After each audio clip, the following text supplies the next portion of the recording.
Mesdames, Messieurs, bonjour. La route, j'allais dire, de Paris-Roubaix, pas tout à fait, de Compiègne-Roubaix, aujourd'hui pour ce mardi 7 juillet, Evelyne Leclerc vient de vous l'annoncer, 12e étape du Tour de France, avec Nullens en tête. Nullens est un Belge, révélation du Tour de l'Avenir il y a 2 ans, néo-professionnel l'an dernier, vainqueur d'une étape dans l'étoile des espoirs. Et la présence de la Moto 1 à ses côtés vous indique bien qu'il s'agit d'un homme détaché, à moins de 40 km de l'arrivée. Au dernier pointage, nous avions Nullens accompagné d'un Français dont vous allez voir, et j'ai demandé tout de suite à Gilles Barrega de nous la montrer, la crevaison survenue pendant que notre générique passait sur les antennes, la crevaison de Bechery, le champion de France qui a accompagné Nullens dans cette échappée. Voilà donc sur les pavés, l'un des derniers secteurs pavés de cette étape, mais nous en verrons d'autres. La crevaison, il y en a eu de multiples aujourd'hui, puisque nous empruntons les routes de Paris-Roubaix de Serge Bechery, le champion de France, qui malheureusement a dû mettre pied à terre. Heureusement, j'allais dire pour lui, 40 secondes d'écart, cela permettait aux voitures de dépannage de se trouver derrière les hommes de tête, si bien que Bechery a dû être immédiatement dépanné et qu'il va peut-être rejoindre pour l'instant Guy Nullens seul en tête. Nous avons au dernier pointage, en tête donc Nullens, juste derrière, après réparation de sa crevaison, Serge Bechery, le Français. Ils avaient 40 secondes d'avance au dernier écart sur un duo de contre-attaque composé de Van Calster et Willems, le Belge, un Willems retrouvé dont on avait annoncé un peu trop tôt peut-être qu'il souffrait de tendinite aux 2 genoux. En tout cas, il a réussi aujourd'hui à prouver qu'il avait retrouvé l'essentiel de ses moyens. D'ailleurs, vous voyez en ce moment Bechery en train de se faire réparer par la voiture technique. Et le premier groupe arrive juste derrière avec un écart qui avoisinait la minute à moins, je vous l'ai dit, de 40 km de l'arrivée. C'est dire, alors que vous revoyez la crevaison de Bechery ici, non, c'est une crevaison d'un Belge de Van Calster, vraisemblablement, qui a dû lui aussi s'arrêter au bord de la route. Des crevaisons vont se succéder dans ces derniers secteurs. Nous n'avons pas tout à fait aujourd'hui emprunté la course sur le même tracé que celui que les hommes empruntent au mois d'avril, c'est-à-dire celui de Paris-Roubaix, puisque l'étendue des pavés n'est plus de 50 km, mais bien de 29 km. Mais soyez certains que sur ces routes sèches, aujourd'hui, il faut le préciser, mais où les bas-côtés ne sont pas praticables, sinon on risque la crevaison, vous l'avez vu avec Bechery, sur ces routes où les coureurs vont être obligés d'avaler toute la poussière soulevée par les motos et les voitures qui les précèdent, sur ces routes que nous avons empruntées tout à l'heure pour essayer de les reconnaître et où nous avons reconnu les chemins les plus tortueux de Paris-Roubaix, eh bien il va vraisemblablement se passer des choses. D'autant que d'après quelques informations, eh bien Bernard Hinault est très entouré par ses adversaires aujourd'hui et qu'il risque de ne pas lui faire de cadeau, c'est la logique sportive. Et j'ai même entendu un commentateur de la radio, de Radio France, Jean-François Rhin, annoncer tout à l'heure que Bernard Hinault n'était pas au mieux. En tout cas, cela reste à confirmer. En tout cas, nous le verrons grâce à Bernard Giraud également, qui est sur la moto. Je vais faire un petit essai parce que j'ai pas encore pu dialoguer avec Bernard Giraud. Bernard, est-ce que vous m'entendez? Et vous aurez la possibilité maintenant de faire des pointages. Non, pas de Bernard Giraud, alors que Raymond Poulidor me rejoint. Il a fallu faire un véritable gymkhana automobile pour rejoindre ici le vélodrome de Roubaix. Et pour l'instant, nous avons donc toujours l'homme de chez Fred De Bruyne, à savoir Nullens, qui est en tête. Malheureusement, aucun écart. Attendons l'arrivée de Bernard Giraud sur la moto, alors que Nullens a crevé à son tour. Décidément, ce sera le jour. Je vous l'ai annoncé tout à l'heure, il y aura comme cela énormément de changements. Avec la moto 1, la réparation de Nullens en direct, le mécanicien se précipite. On met pratiquement les mêmes boyaux que ceux que l'on avait pris au départ ce matin, c'est-à-dire que les hommes, pour les plus prudents en tout cas, ont monté des boyaux de 240 grammes aujourd'hui pour éviter les crevaisons, et malgré cela, malgré le fait qu'ils aient des boyaux à large section, ils sont tous victimes, les meilleurs en tout cas sont victimes de crevaisons. On rejoint ici en tête Eddy Scheepers, lui aussi parti en contre-attaque. Je voudrais bien savoir si c'est la moto 1 ou la moto 2, de façon à ce que nous puissions faire un point en attendant de savoir si devant il y a toujours non pas Nullens qui a crevé sous nos yeux tout à l'heure, mais maintenant Scheepers, et l'on nous annonçait grâce à la moto 2 tout à l'heure qu'il y avait en contre-attaque Van Calster et Willems. Et nous irons, si nous avons le temps, faire un petit tour également vers l'arrière du peloton, c'est-à-dire vers le premier groupe où doit se trouver théoriquement Bernard Hinault. Raymond Poulidor vient de se mettre à mes côtés. Je dois vous dire que l'étape a été quand même menée rondement aujourd'hui avec un vent légèrement défavorable. Le départ à 10 h, sous un ciel bleu, un soleil éclatant, le même qui nous avait accompagnés dans Paris-Roubaix il y a 2 ans. C'était l'été du Tour, et à Noyon, lors du premier sprint bonification, Lorenz l'emportait devant Van Overschel, Jones, Bertin, Jacobs. Il n'y avait pas de bonification aujourd'hui au cours de ces sprints, c'était tout simplement un sprint volant, si bien que les grands ne s'intéressaient pas à cette empoignade. Ensuite, c'était le démarrage au 90e kilomètre de Scherwen, accompagné du Hollandais Van Uvelingen. Van Uvelingen, c'est Adrie Van Uvelingen, en hollandais, et s'est échappé, allait prendre corps, et les deux hommes allaient posséder jusqu'à 4 minutes 30 d'avance, alors que Van Calster est ici, juste devant un peloton où on va tout à l'heure retrouver tous les grands, en compagnie de Bernard Bécasse. Je crois qu'il s'agit de Van Calster, c'est bien ça, Guido Van Calster, en compagnie de Bernard Bécasse, en contre-attaque juste derrière Scheepers et Nullens que nous avons vu tout à l'heure. Je parle de Nullens s'arrêter au bord de la route. C'est bien le Guillou, je crois, de Raymond Poulidor là. En tout cas, oui, si cette moto on a du mal à distinguer, peut-être se laisser décramponner pour aller voir à l'arrière. Je vais en même temps demander à Raymond Poulidor, qui a suivi la course beaucoup plus tardivement que moi, de me résumer un peu l'ensemble des informations qu'il a pu recevoir. J'ai entendu, et je le disais en ouverture de l'émission, un commentateur de la radio annoncer que Bernard Hinault n'était pas au mieux aujourd'hui. Vous avez eu confirmation de cette information? Bernard Hinault a quand même fait la course en tête, c'est-à-dire il est rentré dans les principales portions pavées en tête. Il a fait un énorme travail, et je crois que Bernard Hinault, on l'a fait beaucoup travailler aujourd'hui. Il y a eu de nombreuses attaques, et vous savez, il y a quand même une certaine tension nerveuse, car quelquefois on appréhende, on ne sait pas ce qui peut se passer sur ces pavés. Et ce qu'il faut retenir aujourd'hui, il y a eu de nombreuses crevaisons. Ces crevaisons sont dues à un temps sec, c'est-à-dire les coureurs ont passé beaucoup plus vite les pavés, et surtout on a tendance à rouler sur le bas-côté. Et il faut pas, car le bas-côté évidemment est recouvert on a vu, oui, de gravillons, de pierres qui coupent, de silex qui coupent le boyau. Et j'ai vu beaucoup de coureurs avaient également monté des boyaux normaux, c'est-à-dire ils avaient évité de mettre des boyaux à large section. On a vu Van Calster ici en compagnie de Le Guillou, alors que Jean-René Bernodeau ici part en contre-attaque. Il s'agit bien lui de Sar numéro 11, c'est dire que pour l'instant, oui, Bernodeau a été très actif. Oui, on l'attendait pas sur les pavés d'ailleurs. Il attendait lui avec anxiété ce passage sur les pavés, et il semble très à l'aise, qu'il prouve qu'il marche, parce que seuls les hommes qui sont en forme réussiront aujourd'hui à creuser l'écart. Van Calster, donc pour l'instant, qui amène vraisemblablement la tête du premier groupe, avec Bernodeau qui est allé se caler dans sa roue. Je ne sais pas si Van Calster et Bernodeau, d'après les propos que viennent de tenir Poulidor, font bien d'emprunter les bas-côtés de la route, c'est là où on crève. Cependant que le Guillou ici, qui vient d'être décramponné sous vos yeux, préfère quant à lui rester en haut du pavé, de façon à éviter les risques d'accident. Alors suivons ces péripéties. Grâce à la moto 2, on pourra également aller faire un petit tour à l'arrière et aller voir qui est justement derrière là sur cette image, aller voir la composition du groupe dès que la route le permettra. Pour l'instant, nous ne pouvons pas pas. Certes, nous devons retransmettre, mais nous ne pouvons pas gêner la progression des coureurs. C'est assez logique. Et cette poussière dont je vous parlais tout à l'heure, il est difficile de respirer avec autant de poussière sur la route, Raymond Poulidor. Vous êtes, vous, en plein effort, la bouche ouverte. Hein. Oui, non seulement il est très difficile de respirer, mais en plus, on ne voit pas. C'est-à-dire, les premiers coureurs sont très avantagés, et ceux qui arrivent derrière, évidemment, prennent toute la poussière. C'est ce qui se passe actuellement pour le Guillou, qui est en train de se faire distancer par Bernaudot. Et on a vu lors de l'attaque de Bernaudot qu'il allait à 4 ou 5 à l'heure de plus que le Guillou, et il a fait de suite le trou.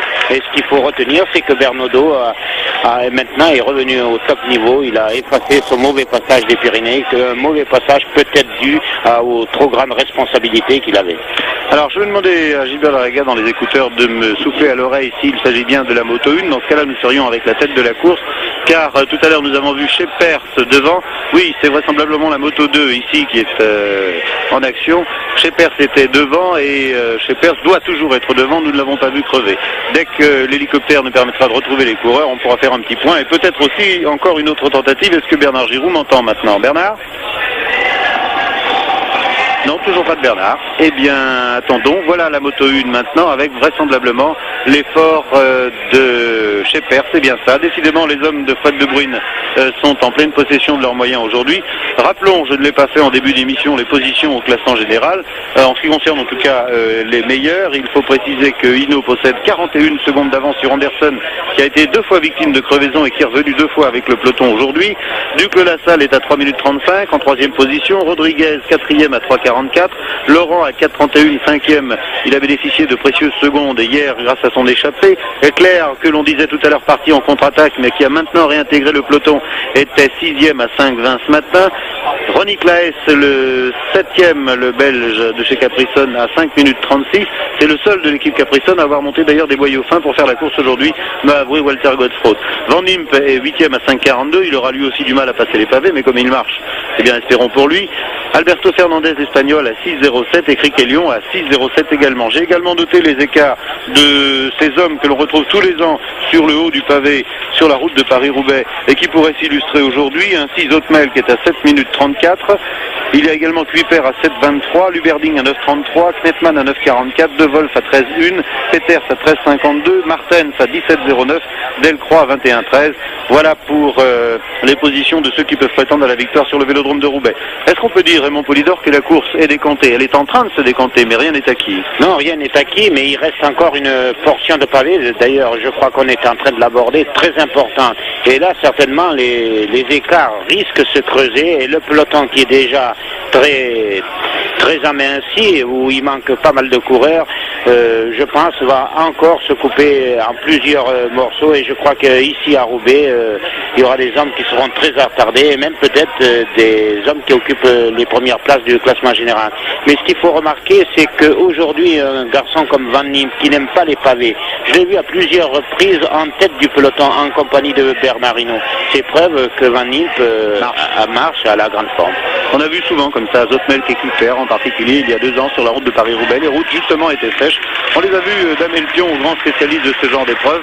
Tout ça parce qu'ils étaient tout simplement en forme. Scheepers, encouragé par le public, venu très nombreux se ranger le long de ces chemins d'un autre âge. Rappelons que ce ne sont pas là les routes du Nord, les routes nationales du Nord, mais bien des chemins à charroi, des chemins empruntés par des charrues qui transportent les betteraves lors de la récolte et qui sont restés un peu en l'état. Et c'est ces chemins-là que Albert Bouvet va chercher, va dénicher pour permettre au Tour de France de passer. Alors certains se disent, a-t-on le droit de présenter à des hommes du Tour de France de tels chemins? La question reste posée.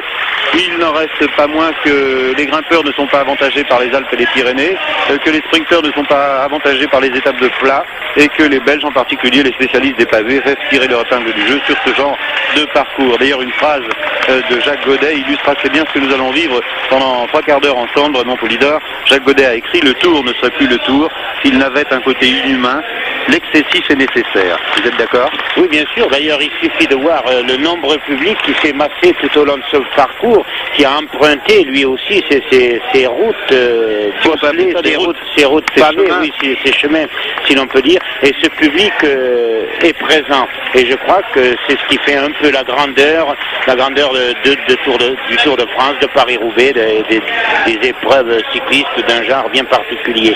Mais ce qu'il faut remarquer, c'est qu'en ce moment, nous suivons Scheepers. Un homme seul n'est pas désavantagé, car le peloton ne peut pas s'organiser. Et il a le choix de la route. Et il a le choix de la route. Et en plus, il a le moral, il sait qu'il est pour la gagne. Et derrière, ma foi, lorsqu'on est distancé, on ne fait plus l'effort nécessaire pour intégrer le peloton. C'est-à-dire 1 ou 2 minutes de plus, ma foi, on a garde importante. On a vu Bernaudot qui vient de rejoindre. Oh là, et oui, en effet, oui, Bernaudot qui est dans une forme extraordinaire, qui est en train ici de faire un véritable festival. On va demander, alors que Scheepers est lâché irrémédiablement, comme tout à l'heure, Bernaudot, vous l'avez vu dépasser le Guillou. Bernaudot est parti en contre-attaque. On doit théoriquement se trouver avec la tête de la course ici, puisque Scheepers a été décramponné. Donc Bernaudot en super forme sur un secteur où l'on ne l'attendait pas. Ce n'est pas un homme des pavés, Bernaudot, mais il avait besoin d'effacer peut-être sa détresse que vous avez vue comme nous et avec nous au Pla d'Ader. Regardez ce démarrage ici. La différence de vitesse, il y a combien? Il y a 4 ou 5 km/h au moins de différence, si ce n'est plus, entre Scheepers qui vient d'être lâché et Bernaudot qui utilise les bas-côtés au maximum. Oui, il utilise les bas-côtés. On voit il prend des risques énormes, c'est-à-dire il joue son va-tout. Tant pis pour la crevaison. On voit Scheepers c'est pratiquement au milieu de la chaussée et Bernaudot roule sur le bas-côté. C'est-à-dire il profite quand même d'un roulement plus efficace, mais il est en train de passer sur les gravillons, sur les pierres. Évidemment, il risque davantage la crevaison que Scheepers. Scheepers s'est cramponné une deuxième fois ici, grâce peut-être aussi aux motos qui ont quelque peu gêné le Belge. Une deuxième fois donc par Bernaudot, mais c'est une très belle poursuite à laquelle nous assistons et je crois que Scheepers va réussir à se remettre dans la route Bernaudot. Oui, d'ailleurs maintenant Bernaudot qui utilise le milieu est moins avantagé que lorsqu'il a doublé Scheepers sur le bas-côté. C'est-à-dire on voit maintenant Scheepers qui est en train de revenir sur Bernaudot. Un petit essai. Il a peut-être aussi eu le moment de surprise. Il ne s'attendait pas à ce que Bernaudot arrive si vite.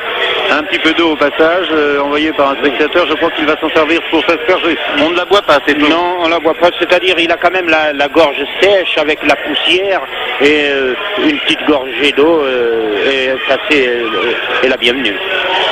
Alors pour l'instant donc grâce à la moto 1 je crois Bernaudot avec Scheepers en tête de cette étape qui promet dans le Tour de France à une trentaine de kilomètres de l'arrivée et un troisième essai avec Bernard Giraud peut-être sur le temps de salle d'une moto. Bernard? Non, pas de Bernard, il est dans la nature, on le retrouvera, j'espère du moins avant l'arrivée, de façon à ce que nous puissions avoir un pointage. Je vais peut-être demander, dès que la fin des pavés arrivera, la fin du moins de ce secteur, à Jacques Bernardini et Gilbert Lariaga, de laisser décrocher cette moto de façon à ce que nous allions derrière pour voir exactement la composition du groupe. Nous aurons le temps de revenir à l'avant, et il est intéressant de savoir que Ludo Peters, par exemple, m'affirme-t-on ici, est à 35 secondes derrière, de voir l'effort de Ludo Peters, lui aussi l'un des grands favoris aujourd'hui, et de voir un petit peu à l'arrière où en est Bernard Hinault. Alors tout de suite, profitons de ce passage bitumé pour arrêter la moto 1. Laissons Bernaudot et Scheepers ici, en souhaitant pour eux beaucoup de bonheur sur les derniers secteurs pavés. Il y en a encore du côté de Gruson, il y en a du côté de Bachy, et nous vivons là l'essentiel de cette étape qui, répétons-le, ne compte que 29 km de pavés. Je dis ne compte parce que par rapport au Paris-Roubaix classique, c'est du simple au double, mais quand même, malgré la forme des hommes, une forme qu'ils ont eu le temps d'affûter, certains peut-être dans un état de fatigue avancée maintenant, eh bien elle doit théoriquement permettre de grands chamboulements au classement général. J'en profite pour chercher également où est Scheepers dans ce classement général. Scheepers est à 6 minutes 45. Quant à Bernaudot, il a perdu beaucoup de temps au Pla d'Ader. Il se retrouve à 7 minutes 40 maintenant au classement général.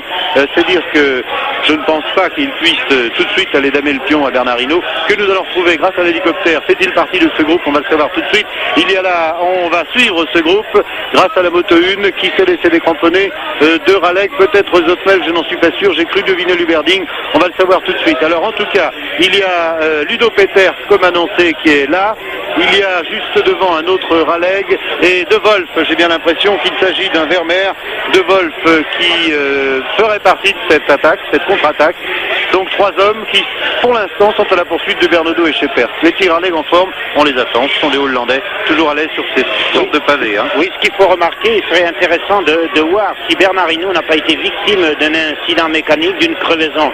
Car il est assez surprenant que Bernard Hinault n'accompagne pas ses hommes. Ça rejoindrait peut-être ce que vous venez d'avancer tout à l'heure, que Bernard Hinault, peut-être aujourd'hui, est en moins de bonne forme que les jours précédents. Vraiment, Poulidor, on va faire donc ici, c'est Van de Velde qui est là, en compagnie de 141, il s'agit bien de 2 vols. Par conséquent, maintenant tout est clair. Devant Bernaudot, accompagné de Scheepers, en contre-attaque de Wolf, avec Van de Velde et avec le 6 Ludo Peters. On laisse ces 3 hommes, s'il vous plaît, messieurs, et on va voir à l'arrière, grâce à l'hélicoptère et grâce à notre motométrice, alors qu'il y a 35 secondes, m'annonçons ici, entre Bernaudot, Scheepers et le groupe Van de Velde, de Wolf et Peters, on va voir où se trouve Bernard Hinault, car il s'agit bien peut-être du classement général du Tour de France qui est en train d'être chamboulé. Alors dès que nous aurons les premières vues des hommes en contre-attaque, on va s'apercevoir, peut-être aussi avec Bernard Giroux, qu'est-ce qui se passe à l'arrière.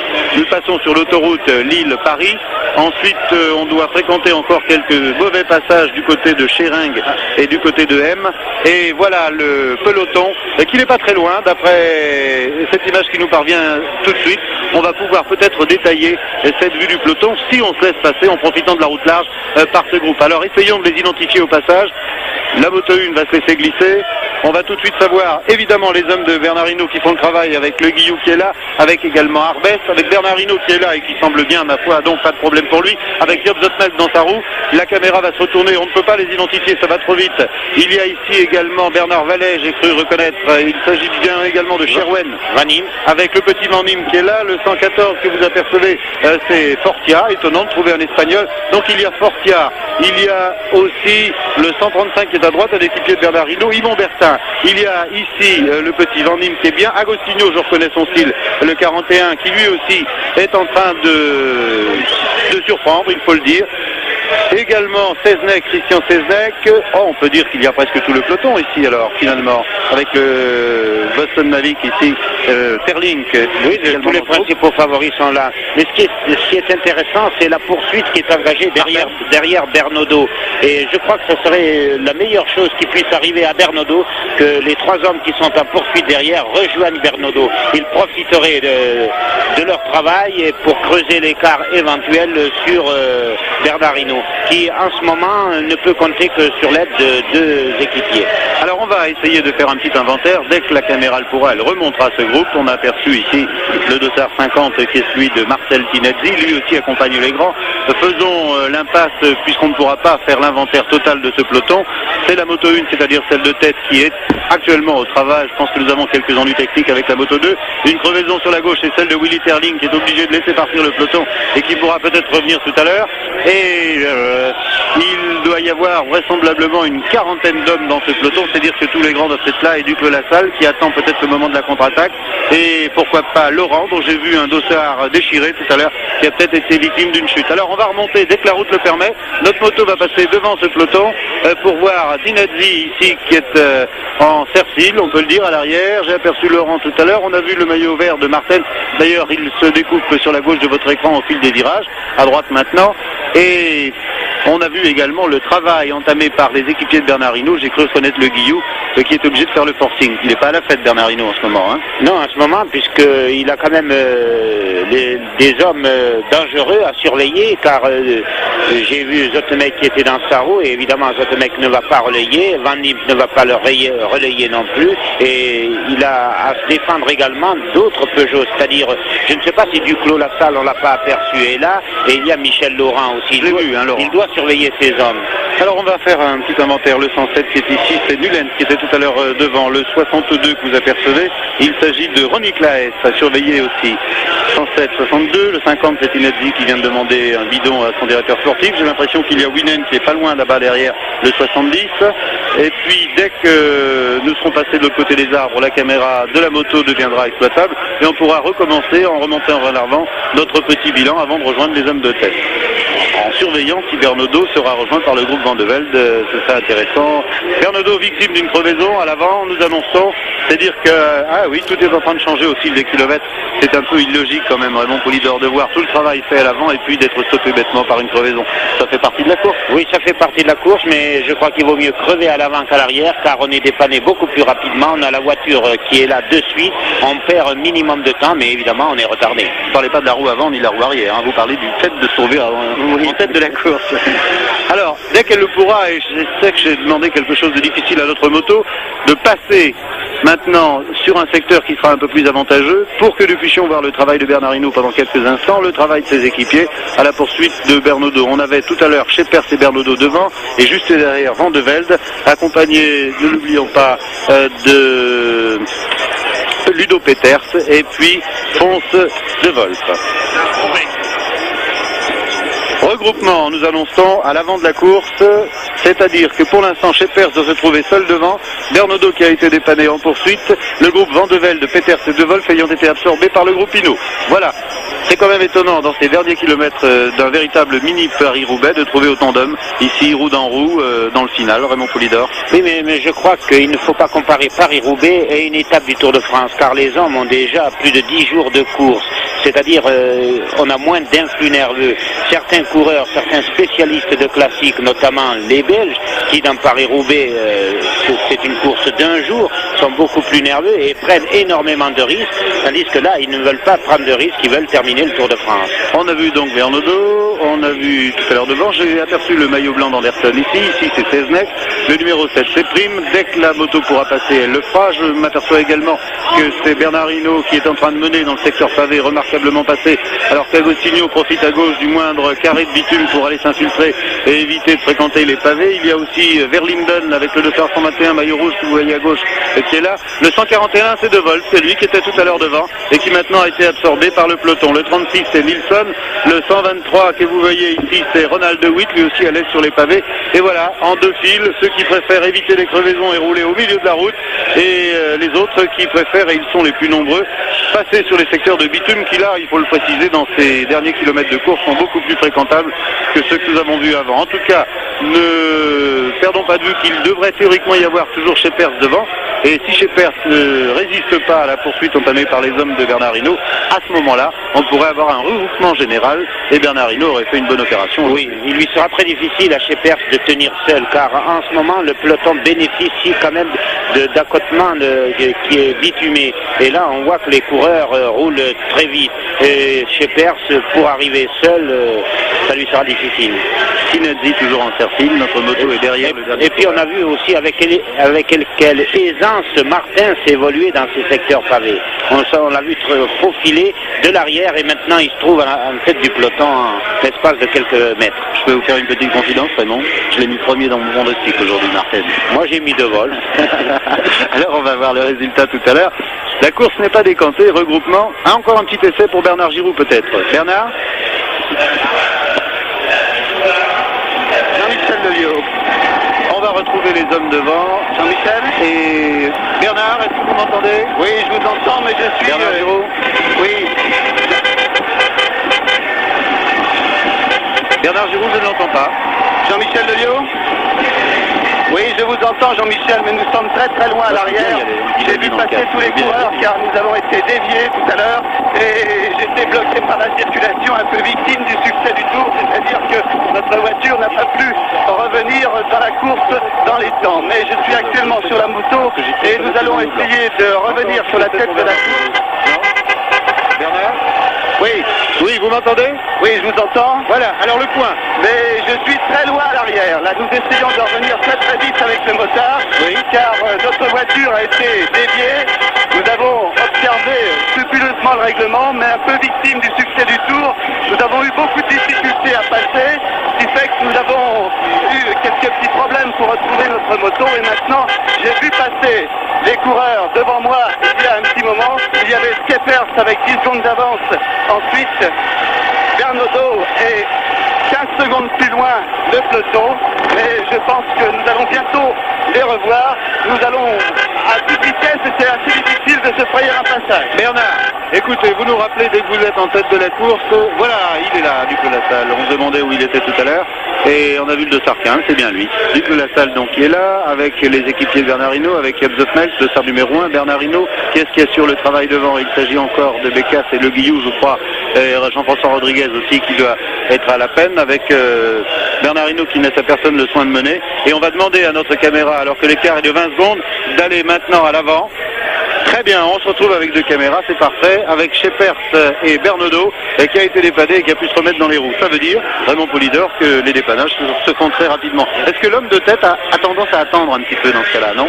Non, il s'arrête de suite, car lorsqu'on est en crème, lorsqu'on est dans une étape là, on ne peut pas rouler sur le pavé. C'est-à-dire, il vaut mieux s'arrêter de suite, et il sait que la voiture est tout de suite derrière. Oui, mais ce que je voulais dire, c'est est-ce que Scheepers, qui s'est retrouvé seul, si vous voulez, on a gardé un petit peu... Oui, bien sûr, Scheepers a attendu Bernaudot, car Scheepers n'ignore pas que Bernaudot est plus fort que lui en fin de parcours, car déjà Bernaudot est revenu de l'arrière sur lui, et Scheepers qui est plus rapide que Bernaudot au sprint, sa seule chance c'est d'attendre Bernaudot pour arriver à gagner l'étape. Il est loin au classement général à plus de 7 minutes, répétons-le, et pour l'instant il n'y a pas de chamboulement en tête du classement général puisqu'il est à 6 minutes 45 alors que Bernaudot est juste derrière à 7 minutes et quelque chose, je vous l'ai dit tout à l'heure, je suis en train de consulter à 7 minutes 40. Voilà. Et maintenant je crois que les pavés sont terminés, non? Oui, et on va pouvoir jongler avec les deux caméras maintenant, c'est-à-dire voir le travail et de Bernard Hinault derrière et celui de Bernaudot. J'ai bien l'impression que Bernaudot est le seul à mener, ce qui ne serait pas logique. Oui, bien sûr. On va attendre. Mais Scheepers a fait quand même une bonne échappée devant. Peut-être qu'il est au bout du rouleau, qu'il est fatigué. C'est peut-être pour cette raison qu'il ne mêle pas. Car je pense que lui aussi a de grandes chances de gagner l'étape s'ils arrivent ensemble au sprint. Et il avait l'air tellement saignant tout à l'heure, Bernaudot, qu'on pensait que l'écart allait être supérieur. Mais on nous annonce qu'il n'y a que 20 secondes alors que vous admirez le style des deux hommes. Style parfait, on peut le dire. Je crois quand même que Bernaudot fait une fin de course remarquable, puisque malgré sa crevaison, on aurait pu croire que Bernaudot aurait été absorbé et par ses poursuivants et par les pelotons. Il n'en est rien, il possède toujours 30-35 secondes d'avance, on ne sait pas exactement, mais il insiste. Là, on voit que Scheepers également passe le relais. Alors, oui, voilà Scheepers devant maintenant, c'est-à-dire que les deux hommes... Voilà, il s'est reposé un peu dans la roue de Bernaudot, et là, il a récupéré. Un très bon relais. On va en même temps jongler avec la caméra 2, voir derrière le travail de Bernard Hinault. Je pense que l'écart étant ce qu'il est, c'est-à-dire une trentaine de secondes, les deux images doivent nous parvenir en même temps. Et vraisemblablement, on pourra suivre ainsi derrière ce qui se passe avec le groupe Bernard Hinault. La moto 2 avec une tentative de Willems, peut-être. C'est bien ça? Je crois reconnaître son style. Willems, c'est lui. Je vous l'ai dit, la tendinite c'est fini. Tinazzi qui va à la recherche. Non, il s'agit d'Agostinho. Ah, c'est un petit tenant sur ces routes de Paris à Roubaix. Agostinho, Willems, juste derrière Duclos Lassalle qui part. Et si la caméra se retourne, on verra l'écart avec le peloton. Et ils sont là-bas. C'est le groupe Bernard Hinault qui est là. Et pour l'instant, les équipiers de Bernard vont être encore obligés de faire le travail. Mais nous sommes sur des parties planes. Il y aura vraisemblablement encore un autre secteur pavé. Et ces trois hommes vont tomber maintenant sur Bernaudot et Scheepers qui sont devant. Donc pour l'instant, Bernaudot et Scheepers, juste derrière les voilà, Bernaudot et Scheepers, qui attendent d'ailleurs. Ils attendent tout simplement l'arrivée des trois parties en contre-attaque. C'est le jeu de Bernaudot d'attendre Duclos Lassalle. C'est une bonne chose. C'est le jeu de Bernaudot. Voilà, la jonction va être effectuée sans gros problème par Agostinho, qui va peut-être en profiter pour continuer. Le voilà, mais Scheepers va se précipiter dans sa roue. C'est du grand art. Et Agostinho, vainqueur à Roubaix, avouez que ça étonnerait beaucoup de monde. Je crois que Scheepers n'était pas au bout du rouleau. Il en avait gardé, comme on dit, sous la pédale. Arrivé 10 km, Raymond Polidor, c'est-à-dire qu'il y a encore un secteur pavé que nous allons peut-être vivre en compagnie de Bernard Giroux, qui sur ses routes maintenant aura eu tout loisir pour retrouver la tête. Alors pour l'instant, on se retrouve avec 5 hommes devant. Bernaudot, Duclos Lassalle, 2 hommes de la même équipe. Non, il n'y a plus de secteur pavé. Jean-Michel Lelio, but de Martens. On va voir vu tout à l'heure, je m'en suis Jean-Michel Lelio. En tout cas, pour l'instant, alors que nous avons une chute de Martens qui a été annoncée ici, chute de Freddy Martens dans ces derniers kilomètres, 5 hommes en tête avec Agostinho, avec Bernaudot, Duclos Lassalle, Willems, que voilà, et juste derrière, ils sont en train de faire l'effort, c'est Duclos Lassalle en compagnie de Scheepers, qui a été décramponné. Et oui, voilà Willems qui part à son tour. Enlève-le, ça. Je sais pas ce que je reçois. Et on va en même temps en profiter pour demander à Bernard Giroux s'il a pu rejoindre la tête de la course maintenant, Bernard. Oui, maintenant je suis avec la tête de la course, Agostinho, qui est parti avec Duc de la Salle et Willems. Mais je dois vous signaler le vol planeux, véritable vol plané que effectuait Freddy Mertens en compagnie de Prime. 2 coureurs sont tombés dans un virage à gauche. Pour l'instant, je crois que les secteurs pavés sont terminés. Hein. Oui. Donc nous sommes dans les faubourgs de Roubaix avec de larges avenues et un petit peu de Larsen sans doute, mais j'espère qu'il ne passe pas à l'antenne. Donc je répète que Agostinho continue en compagnie de Duc de la Salle et Willems. Bernard, si vous retournez là, vous voyez où est le peloton par rapport à Agostinho? Il n'est qu'à une quarantaine de mètres derrière. Eh oui, avec des lignes droites qui favorisent pas le travail et qui avantagent la poursuite, car maintenant il est en point de mire, Agostinho. Hein. Et Agostinho persiste, il est tout seul maintenant, il a à peu près une dizaine de mètres d'avance sur Willems, Duc de la Salle, une cinquantaine de mètres d'avance sur Bernaudot et le peloton est à 120 mètres. Voilà d'ailleurs. Attention, encore un virage à gauche, là on va se mettre ici sur le côté pour vérifier si tout se passe bien. Oui Bernard, on découvre pour l'instant des images avec notre caméra 1 et on voit Bernard Hinault qui est gardé par Anderson, cependant que tous les hommes de Bernard Hinault sont en train de faire le travail à l'avant pour assurer la poursuite derrière Agostinho, Willems et Bernaudot notamment. Alors, pour l'instant, 3 hommes devant, donc Agostinho, Willems, Bernaudot, Duc de la Salle doit être là, à moins qu'il n'ait été repris par le peloton. Et juste à l'arrière, dans le peloton, ce sont les équipiers de Bernard Hinault. J'ai cru en compter 5 tout à l'heure, qui assuraient le travail pour amener Bernard Hinault sur l'échappée du trio de tête. On retrouve la tête ici, avec donc Agostinho, Duc de la Salle et Willems, aucun des 3 des dangereux au classement général. Signalons quand même que Duc de la Salle, qui est le dossard 15 que vous avez reconnu, n'est pas loin, il est à 3 minutes 35 et que Bernard Hinault sait très bien que si Duclos arrivait à faire un exploit d'ici les Alpes, il retrouverait son paletot parce que Duc de la Salle n'est pas ce qu'on peut appeler un grimpeur. Mais il marche bien Duclos en tout cas. Duc de la Salle marche très bien et ce qu'il veut, il veut une victoire d'étape et il veut également le maillot jaune. Et je crois qu'aujourd'hui il comptait beaucoup sur cette étape, mais on peut dire dès à présent qu'il n'aura pas ce maillot. Et ce qu'on peut voir aussi, c'est le retour en forme d'Agostinho. Avec le retour du soleil, je crois qu'Agostinho peut faire également de bonnes étapes dans les Alpes et occuper à la suite de ces étapes alpesques les premières places au classement général. Je crois que c'est un vœu qui nourrit. Alors on va demander à Bernard Giraud, puisque nous avons quelques décrochages d'images pour l'instant, de faire le petit point. Toujours les 3 hommes en tête et j'ai l'impression que Bernaudot et Schepper sont été absorbés par le peloton, non? Oui, effectivement, Bernard. vous avez tout à fait raison, Jean-Michel Lelio. Oui, vous m'entendez là? Oui, hein, on les a pas revus en contre-attaque. Si la caméra se retourne là, grâce à la ligne droite, on pourra peut-être revoir l'écart. Je n'entends pas Bernard là.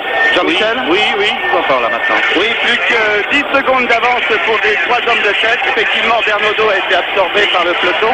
Nous allons maintenant bientôt arriver tout près du vélodrome et ce sera très difficile, je crois, pour les 3 hommes de tête de conserver ce minime avantage. Ah oui, d'autant qu'on n'emprunte pas la finale habituelle de Paris-Roubaix. Ce n'est pas la longue ligne droite à la sortie de M qui nous emmène directement au vélodrome, mais on est en train de faire la visite de la ville ici. Et c'est long, ces grandes avenues doivent théoriquement favoriser le travail du peloton. Toujours Agostinho, avec Duc de la Salle, habitué à être en tête à proximité de Roubaix. Souvenez-vous de la prise d'antenne cette année, le 15 avril, c'était le jour de votre anniversaire. Et Duc de la Salle était en train de gagner en compagnie de Roger de Vlaminck ce Paris-Roubaix 1981. Malheureusement, il a été rejoint un peu plus tard. Il avait fourni son effort un peu trop tôt peut-être. Et il partage des relais maintenant, se retournant pour juger de l'écart. Agostinho n'est pas le moins avare ici de ses forces. Lui aussi prend le relais plus souvent que d'habitude. Quant à Willems, il attend. On a vu le peloton derrière. Dans ce peloton, il y a Luberding, il y a, vous l'avez reconnu avec le maillot jaune, dans la roue de Bernard Hinault doit se trouver Anderson. Bernard Giraud, en vous laissant peut-être décrocher, on a encore le temps ici, on est dans la montée de la côte de M et ça sera assez long avant de retrouver le groupe dans les faubourgs du vélodrome. Est-ce que vous pourriez jeter un œil derrière pour savoir si Martens est revenu? Oui, mais je crois que non, Martens n'a pas pu revenir parce qu'il a été quand même un tout petit peu touché, sérieusement même. Je crois que le problème était de savoir si Martens allait pouvoir repartir. Oui, on en était là tout à l'heure dans ce maudit virage. Et le regroupement va s'effectuer là maintenant. Hein. Il ne reste plus qu'une quarantaine de mètres d'avance pour les 3, mais ça continue. Toujours Agostinho, Willems et Duc de la Salle avec 40 à 50 mètres d'avance. Raymond Poulidor, on pourra dire journée de dupe à l'issue de cette étape que l'on attendait, dont on attendait monts et merveilles. C'est-à-dire on attendait une sélection plus importante. On pensait qu'il y aurait moins d'hommes à l'arrivée ici à Roubaix, que les arrivées seraient faites plus ou moins échelonnées. Et on s'aperçoit que tous les favoris sont en tête. Et ce qu'on peut dire, c'est peut-être qu'il y a eu des conditions idéales pour passer ces pavés, que les hommes sont restés un peu sur leur défensive, ils ont été prudents, je parle des favoris, mais c'est peut-être pour cette raison qu'il y a un peloton assez important, contrairement aux années passées qui arrivent ici à Roubaix. Et puis aussi peut-être le fait qu'on marche mieux pour certains en juillet qu'en avril, où des coureurs n'arrivent pas à obtenir la forme idéale. Et Seznec est parti en contre-attaque à 1 km de l'arrivée. Maintenant, je crois, en vous retournant, Bernard, que vous allez apercevoir Seznec, c'est bien ça? Oui, un coureur de Jean-Pierre Danguillaume est sorti du peloton pour rejoindre les trios de tête, mais ce sera encore très difficile pour les 3 hommes, même s'ils deviennent 4, de revenir en tête. Et oui, derrière, le peloton arrive, alors que nous sommes maintenant à moins d'1 kilomètre de l'arrivée. On a vu la flamme rouge, 1 km du vélodrome, les hommes devront franchir la distance depuis l'entrée du vélodrome jusqu'à la ligne d'arrivée et ensuite un tour de circuit. Alors là, ce sera à surveiller parce qu'on risque, Gilbert Ayaga, on risque, si l'écart reste ce qu'il est, de voir les 3 de tête se mélanger au peloton sur le vélodrome. Il faudra évidemment surveiller car il y aura un sprint au milieu du peloton qui pourrait provoquer quelques surprises. Ce sera difficile de s'y retrouver. En tout cas, on suivra quant à nous dans leur entrée sur le vélodrome et Duclos-Lassalle qui reste dans les roues pour l'instant. Il laisse Agostinho et Willems prendre les relais. Les 3 hommes ont collaboré. Je crois que Willems ou Duclos-Lassalle, un des deux qui va gagner l'étape, pourront dire un grand merci à Agostinho. Car en ce moment, il fait un travail considérable à l'entrée du vélodrome. Voilà. Bernard Giraud, un petit pointage peut-être à l'entrée du vélodrome entre les 3 et le peloton. Oui, effectivement, les 3 vont arriver. Ils vont pénétrer sur la piste de Roubaix. Évidemment, c'est un final que nous connaissons habituellement au mois d'avril. Les conditions atmosphériques ici sont les 100 meilleures. Voici maintenant Agostinho, Willems et Duclos-Lassalle qui viennent de passer avec 3-4 secondes d'avance sur Seznec. Et les pelotons hésitent derrière avec 10 secondes de retard, emmenés par Sherwen, Bernaudot et d'autres coureurs. Je répète que Mertens n'appartient pas à ce groupe. Oui, effectivement, je ne vois pas le maillot vert de Mertens, il n'a toujours pas recollé. Donc pour l'instant, ici, il va y avoir vraisemblablement des coureurs qui vont se mélanger à la cloche, Agostinho, en compagnie de Willems et Duclos-Lassalle. C'est la victoire d'étape qu'ils vont disputer ici. Le peloton avec Seznec arrive juste derrière. Le peloton est emmené par Nilsson qui essaye, lui, alors que Bernaudot est dans ce groupe. Est-ce qu'il y aura des coureurs qui vont se mélanger? Non, le sprint va pouvoir se disputer à la régulière avec Agostinho, n'en doutons pas, qui va être cramponné. Willems qui va partir à droite. Est-ce que Willems va être plus rapide à l'extérieur que Duclos-Lassalle? Duclos-Lassalle va l'emporter un peu comme l'avait fait Hinault lors du dernier Paris-Roubaix en force près de la ligne. Pourtant, ce sera une surprise. Non, Willems. Deuxième, et oui, le geste de dépit de Duclos-Lassalle montre bien qu'il est battu. Deuxième, Duclos-Lassalle. Troisième, Agostinho. Quatrième, Seznec. Cinquième, Sherwen. Sixième, Van de Velde. Septième, Bernaudot. Et tout le peloton avec Bernard Hinault qui fait partie de ce peloton, ne l'oublions pas. Quant à Martens, je ne sais pas s'il a pour l'instant... Ah, il a perdu son cale-pied, oui, Duclos-Lassalle.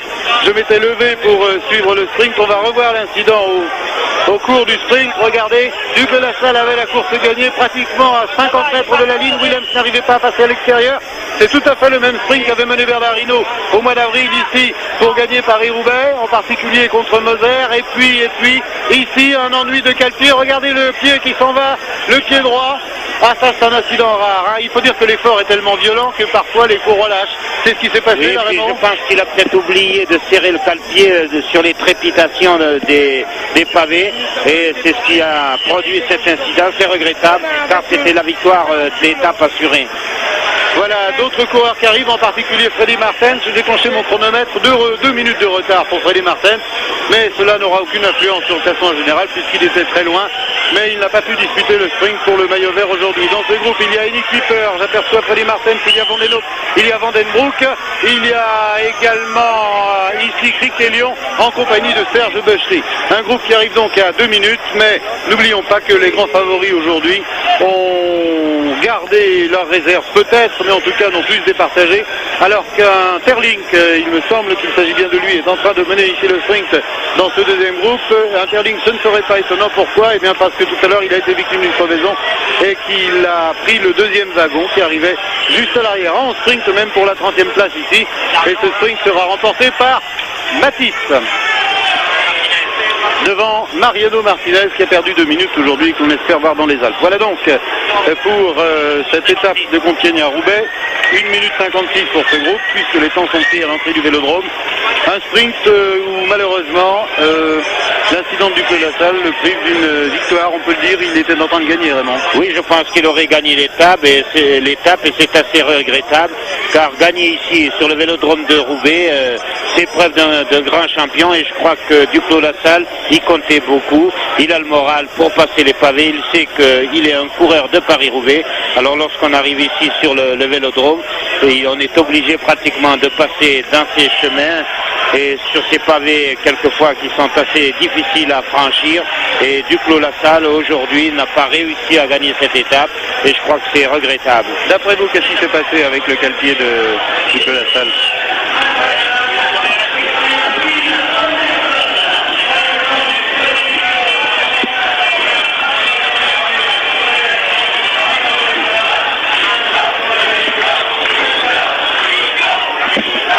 Voilà, le public scande Hino ici. Quant à moi, j'essayais d'avoir les impressions de Jean-René Bernaudot, qui a été quand même l'un des héros de cette journée, il faut le préciser. Il volait littéralement sur les pavés, Jean-René Bernaudot.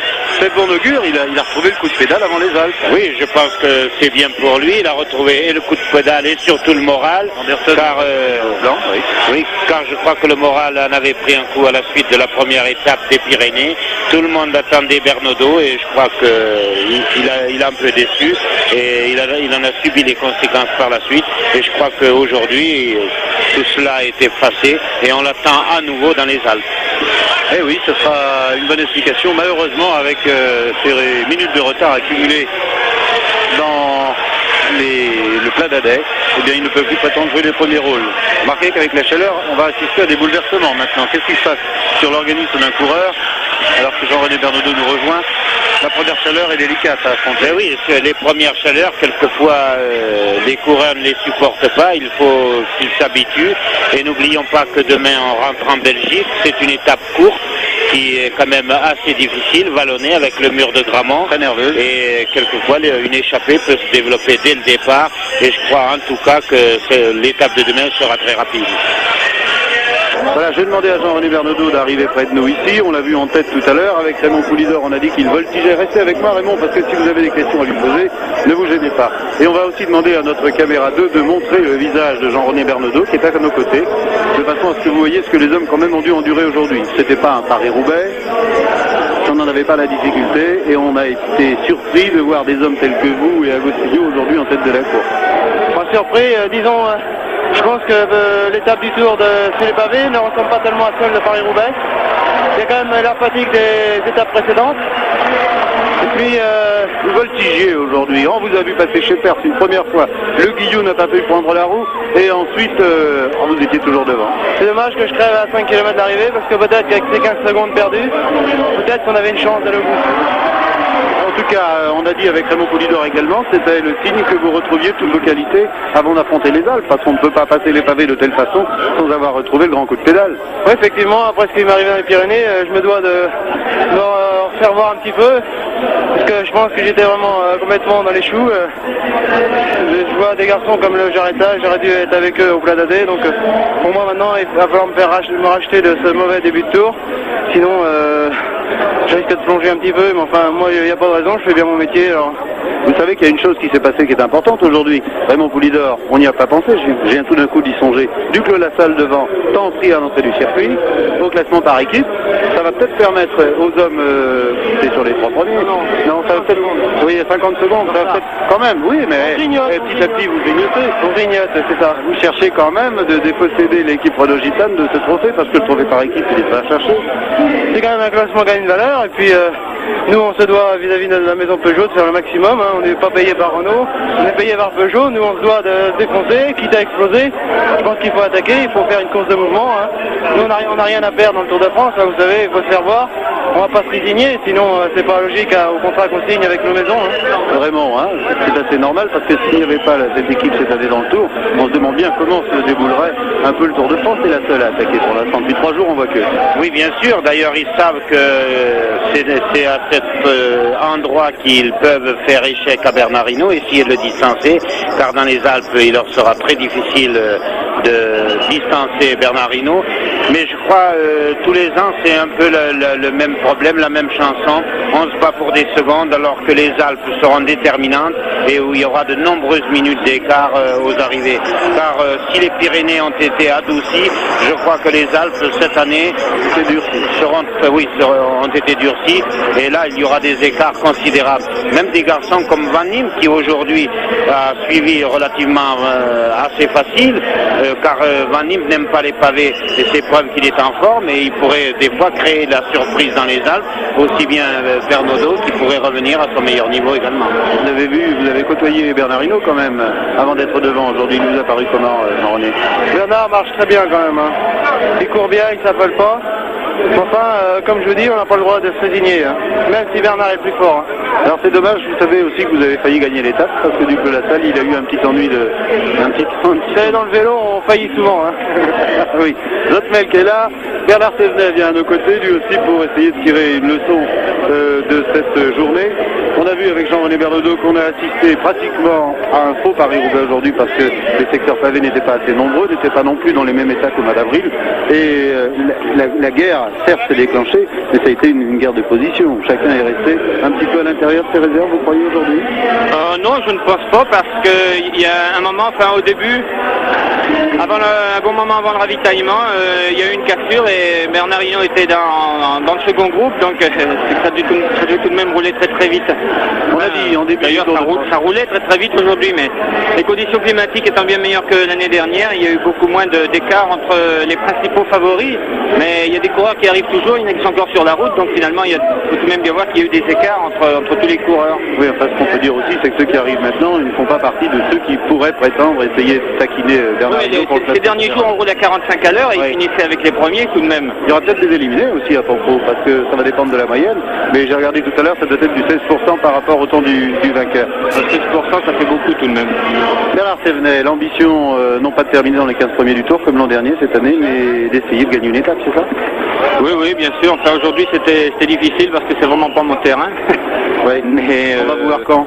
Ils n'écoutent pas les adversaires. Dans les Alpes, j'espère. De toute façon, je vois pas beaucoup d'autres endroits où je peux arriver à me sortir du peloton, mais si je peux le faire avant, je ne manquerai pas. Mais enfin, je crois que ce sera très difficile. Merci Bernard. Bernard Giroux a sûrement un invité avec lui. Avec Gilbert Duclos-Lassalle qui répond aux questions d'un confrère. Il a attendu là pendant 5-6 minutes. Oui, Gilbert, maintenant nous sommes en direct sur TF1. Est-ce que vous avez eu un petit problème? Je crois dans le sprint, votre cale-pied n'était pas bien serré. Mais disons qu'à force de passer sur les pavés, les coureurs se sont détendus un petit peu et quand j'ai voulu faire mon sprint à 250 mètres de la ligne, ça a tenu puisque j'ai mis de suite Williams à mon arrière, mais quand j'ai vu qu'il revenait, j'ai voulu en remettre un peu plus. Et c'est à ce moment-là que j'ai tiré d'un coup sec sur ma pédale et mon pied a sauté. Sinon, vous étiez bien parti. Si vous n'aviez pas eu ce problème, vous n'êtes pas parti d'un petit peu trop loin quand même? Non, je pense que j'avais assez de ressources pour arriver là, et puisque à 10 mètres de la ligne, quand Williams m'a passé, où mon pied a sauté de la pédale, j'avais encore un demi-vélo d'avance, je pense qu'il n'aurait pas pu me passer. Le principal bénéficiaire de l'opération de cette étape, c'est quand même Bernard Hinault, car vous n'avez pas réussi à le distancer. Je savais que Bernard marcherait très bien, puisqu'il a gagné Paris-Roubaix cette année, et il fallait s'attendre qu'il serait à cette arrivée. Mais moi, si j'avais pu gagner cette étape aujourd'hui à Roubaix, ça aurait été quand même une revanche de mon petit Paris-Roubaix que j'ai loupé cette année. Combien avez-vous eu de crevaisons, Gilbert? J'ai eu 3 crevaisons dans cette étape et 2 surtout, l'une après l'autre en espace de 200 mètres. Oui, cette étape, c'était un petit peu le grand prix de la crevaison. On pourra se retrouver, si vous le voulez bien, dans Face au Tour. Merci. Oui, Bernard, je vais vous demander également d'aller à la pêche pour tenter de trouver Bernard Hinault et de l'amener au Face au Tour. Nous aurons le temps tout à l'heure de lui poser quelques questions pour savoir exactement où il en est et comment il analyse cette course. Vraiment pour leader alors que Daniel Williams est monté sur le podium et que les leaders des équipes étrangères sont tous là pour confier leurs impressions. Je pense que le titre des journaux demain, ce sera une journée de dupes, mais cette étape risque quand même de laisser des traces sur les organismes. C'est quand même une étape qui s'est courue très rapide. Évidemment, tous les favoris sont en tête. Un peloton assez important arrive ici pratiquement dans le même temps à Roubaix. Mais je crois que l'étape laissera quand même des traces, car il suffit de regarder, de voir le physique des coureurs à cette arrivée. Ils sont tous marqués, tous fatigués, et je crois que le Tour de France, qui est malgré tout seulement à sa moitié, laissera des traces. Cette étape laissera des traces pour la suite. Les conseils que vous donneriez à un coureur alors que la chaleur fait son apparition, surtout essayez de ne pas trop boire. Oui, mais c'est votre habitude, ça. Oui, c'était mon habitude, mais je crois que lorsque les premières chaleurs arrivent, on est toujours surpris. Il faut au moins 2-3 jours pour s'y habituer. Évidemment, si on a des étapes qui ne représentent pas de grosses difficultés, on peut passer 2-3 jours sans casse. Mais si ce sont des étapes de montagne, des étapes importantes, quelquefois tout le monde ne résiste pas. Et souvent, même parmi les favoris, même parmi les bons coureurs, il y a des dégâts aux arrivées. Et cette étape de Roubaix, qui laissera sûrement des traces dans les organismes, car lorsqu'on dispute un Paris-Roubaix, le lendemain on est fatigué. Et ce sera peut-être le cas des coureurs qui aujourd'hui sont en tête. Car ceux qui arrivent à 20 ou 30 minutes derrière ont fait plus ou moins la course. Et peut-être qu'ils voudront prendre leur revanche d'eux-mêmes. Et ça peut quelquefois provoquer la bagarre dès le départ. Alors il faudra chercher peut-être le vainqueur des étapes belges dans ces groupes qui franchissent la ligne maintenant, pourquoi pas, qui en ont gardé sous la pédale, la pédale comme on dit, c'est très bien, de façon à se réserver et à mener la bidure au leader.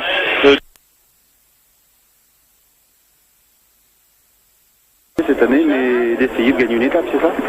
Oui, bien sûr. Enfin, aujourd'hui, c'était difficile parce que c'est vraiment pas mon terrain. Oui, mais on va voir quand. On n'écoute pas les adversaires. Dans les Alpes, j'espère. De toute façon, je n'ai pas beaucoup d'autres endroits où je peux arriver à me sortir du peloton, mais si je peux le faire avant, je ne manquerai pas. Mais enfin, je crois que ce sera très très difficile. Merci Bernard. Bernard Giroux a sûrement un invité avec lui. Avec Gilbert Colassal, qui répond aux questions d'un confrère. Il a attendu là pendant 5-6 minutes. Oui, Gilbert, maintenant nous sommes en direct sur TF1. Est-ce que vous avez eu un petit problème, je crois, dans le sprint? Votre cale-pied n'était pas bien serré. Mais disons qu'à force de passer sur les pavés, les coureurs se sont détendus un petit peu, et quand j'ai voulu faire mon sprint à 250 mètres de la ligne, ça a tenu, puisque j'ai mis de suite Williams à mon arrière, mais quand j'ai vu qu'il revenait, j'ai voulu en remettre un peu plus, et c'est à ce moment-là que j'ai tiré d'un coup sec sur ma pédale et mon pied a sauté.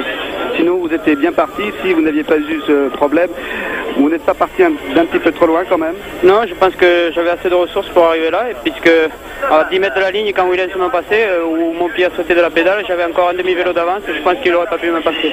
Le principal bénéficiaire de l'opération de cette étape, c'est quand même Bernard Hinault, car vous n'avez pas réussi à le distancer. Je savais que Bernard marcherait très bien, puisqu'il l'a gagné Paris-Roubaix cette année, et il fallait s'attendre qu'il serait à cette arrivée. Mais moi, si j'avais pu gagner cette étape aujourd'hui à Roubaix, ça aurait été quand même une revanche de mon petit Paris-Roubaix que j'ai loupé cette année.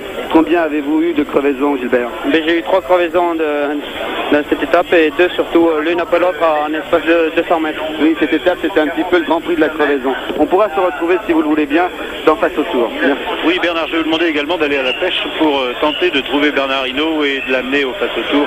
Nous aurons le temps tout à l'heure de lui poser quelques questions pour savoir exactement où il en est et comment il analyse cette course. Vraiment pour leader, alors que Daniel Williams est monté sur le podium et que les leaders des équipes étrangères sont tous là pour confier leurs impressions. Je pense que le titre des journaux demain, ce sera une journée de dupes, mais cette étape risque quand même de laisser des traces sur les organismes. C'est quand même une étape qui s'est courue très rapide. Évidemment, tous les favoris sont en tête. Un peloton assez important arrive ici pratiquement dans le même temps à Roubaix. Mais je crois que l'étape laissera quand même des traces, car il suffit de regarder, de voir le physique des coureurs à cette arrivée. Ils sont tous marqués, tous fatigués, et je crois que le Tour de France, qui est malgré tout seulement à sa moitié, laissera des traces. Cette étape laissera des traces pour la suite. Les conseils que vous donneriez à un coureur alors que la chaleur fait son apparition, surtout essayez de ne pas trop boire. Oui, mais c'est votre habitude, ça? Oui, c'était mon habitude, mais je crois que lorsque les premières chaleurs arrivent, on est toujours surpris. Il faut au moins 2-3 jours pour s'y habituer. Évidemment, si on a des étapes qui ne représentent pas de grosses difficultés, on peut passer 2-3 jours sans casse.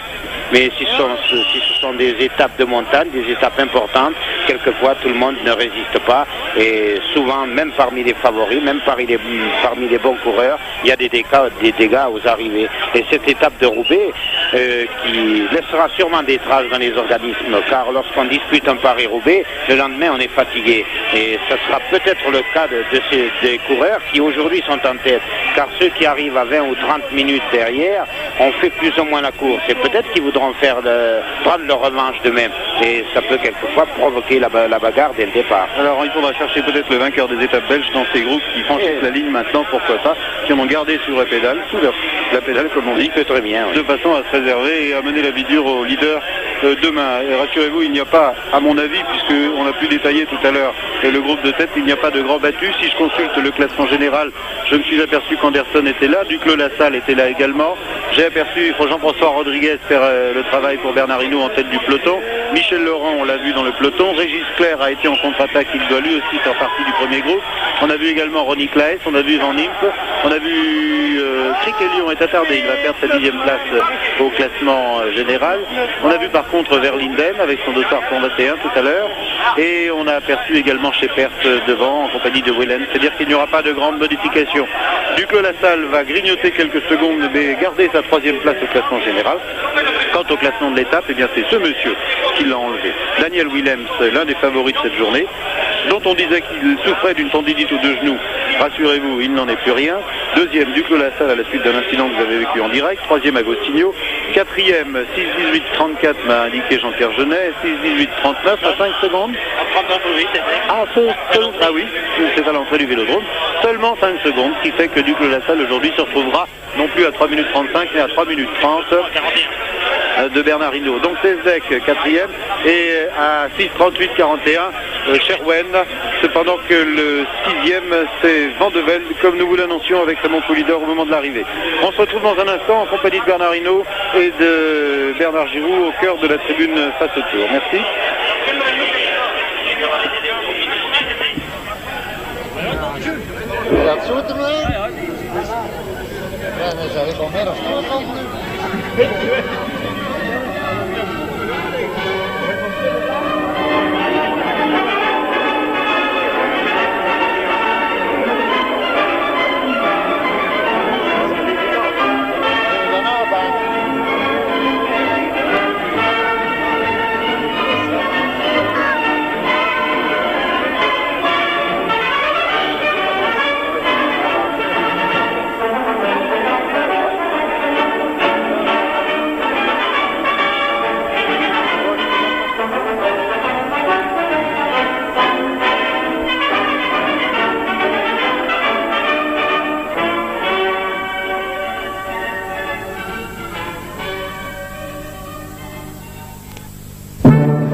Sur le Vélodrome, là où est jugée la fameuse classique, l'arrivée de la fameuse classique. Nous nous retrouvons d'ailleurs avec le dernier vainqueur et sans doute le principal bénéficiaire de ces étapes, dernier vainqueur de Paris-Roubaix. Bernard, on peut dire que pour vous les choses ont évolué en votre faveur. Vous redoutiez un petit peu cette étape et finalement, bon bien, vous ne concédez très peu de temps à Duclos-Lassalle, ce qui n'est pas grave. Effectivement, c'est une étape qui était très très dangereuse parce qu'il y a quand même pas mal de coureurs de chez Peugeot qui s'étaient replacés et qu'il fallait absolument les surveiller. Et je crois que c'était des coureurs qui ont attaqué de toutes parts et qui ont essayé vraiment de faire le maximum. Hein. Est-ce que les conditions sont vraiment différentes par rapport à Paris-Roubaix et qu'est-ce qui change ? Les conditions sont différentes dans la mesure où c'est un petit peu moins long, mais plus dangereuse dans la mesure où il y a un secteur pavé que depuis 2 ans on avait oublié et puis qu'on a remis et qui a vraiment des pavés très très mauvais. Et je crois que le champion de France qui est échappé devant avec 2 autres coureurs sont tombés tous les deux au même endroit. Je pense que ce secteur pavé, il faudrait quand même l'oublier. Plutôt plus en faire 5 km ailleurs et oublier cela.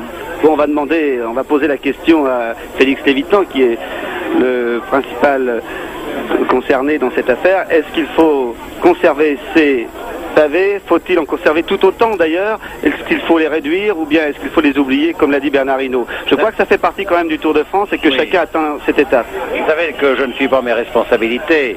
Le secteur pavé, c'est notre ami Albert Bouvet, bien sûr, qui l'a recherché. Il a fait plusieurs reconnaissances et ce n'est pas toujours commode de diminuer le nombre des pavés et pourtant de réussir à les retrouver avec les routes macadamisées qu'on emprunte de temps à autre. Je dois simplement faire remarquer à Bernard que Beuchery n'est pas tombé, il a crevé malheureusement. Et il n'a pas eu de chance parce que juste à ce moment-là, je venais de faire repasser la voiture Mavic Assistance parce que vous reveniez assez fort derrière. Sinon, il était été dépanné immédiatement et c'est vraiment dommage pour lui parce qu'il avait réussi une performance extraordinaire aujourd'hui. Nous, quand on est passé, ils étaient par terre, à moins que ce soit un autre qui l'ait emplacé. Ah oui, non, ils étaient tous les deux par terre. Ah oui, non. Bien en l'air. Non, pas du tout, ils ont crevé tous les deux, j'en étais le témoin. J'ai d'ailleurs appelé immédiatement une voiture pour les dépanner. Malheureusement, la voiture était passée. C'est le drame un peu de cette course, c'est que en dépit de tous nos efforts pour mettre en place des voitures de dépannage supplémentaires, il arrive à un moment, les écarts sont tellement minimes qu'on est contraint de faire repasser les voitures pour éviter que les coureurs ne se retrouvent dedans lorsqu'ils reviennent de l'arrière. Et juste à ce moment-là, malheureusement, Beuchery était victime d'une crevaison et Mulens également, au demeurant, tous les deux. C'est ça qui est intéressant. Oui, c'est pour ça, je crois qu'ils ont dû se passionner tous les deux parce que quand on est passé, ils étaient tous les deux. Ah bah oui. Alors je sais pas ce qui s'est passé là. Vous avez crevé, vous Bernard, aujourd'hui? Non, je crois qu'on nous avait gonflé assez dur et on a pas mal sauté, on a trépassé pas mal. J'ai entendu des propos d'un confrère quand j'ai quitté la course. Vous savez que pour être ici avec 45 minutes d'avance, de façon à assurer le direct, on est obligé de se porter à l'écoute des radios et de Radio Tour pour connaître exactement le déroulement de la course. Et l'un des confrères à la radio annonçait que vous ne sembliez pas au mieux aujourd'hui. Alors qu'en est-il? La journée est terminée, vous avez de toute façon sauvé les meubles, il ne s'est pas passé grand-chose, ne serait-ce que ces efforts vont laisser des traces dans les organismes les jours prochains. Oh, je sais pas, je crois que des coureurs entraînés récupèrent très vite. Et c'est vrai qu'aujourd'hui, j'étais pas dans un grand jour parce qu'autrement, je pense que ça aurait un bagarre un peu plus, mais bon, je pense que c'est la course, il y a des jours sans, et peut-être qu'aujourd'hui c'est un jour sans. Alors vos adversaires ont peut-être manqué une occasion aujourd'hui?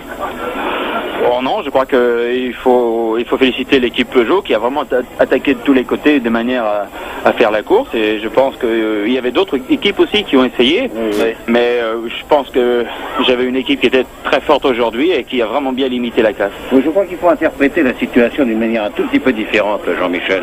En effet, moi aussi, je suis heureux que Bernard le confirme, j'ai constaté que par moment, il n'avait pas sa spontanéité les jours précédents. Il y avait un petit quelque chose qui allait un petit peu moins bien, mais il a couru admirablement, à mon sens, je ne dis pas parce qu'il est là, de manière à préserver en effet la situation. Car il a été, c'est vrai, attaqué de toutes parts, et notamment par Bernardo, qui a été excellent aujourd'hui. Ah oui, par Dussault, et en dernière minute par Agostino, que notre ami du Clos Lassalle et Willems ont été bien heureux de trouver sur la fin du parcours, parce que Agostino était incontestablement le plus puissant des derniers kilomètres. Je crois que ça c'est incontestable, et je me demande même si Agostino n'avait pas produit cet effort, si vous n'auriez pas réussi avec le peloton à retrouver Duclos et Willems aux portes même du Vélodrome.